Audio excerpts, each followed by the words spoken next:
ایک دن ایک امیر باپ اپنی بیٹی کو لے کر ایک گاؤں میں گیا تاکہ اسے یہ دکھا سکے کہ غریب لوگ کیسے ہوتے ہیں۔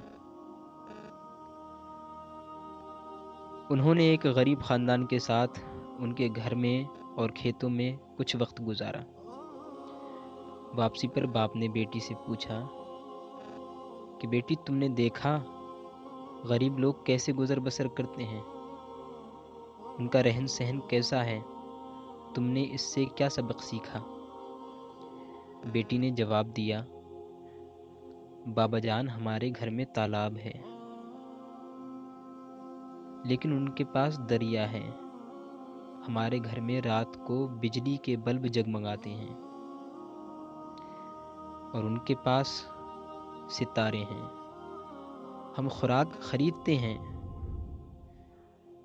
لیکن بابا جان وہ اپنی خوراک خود اگاتے ہیں۔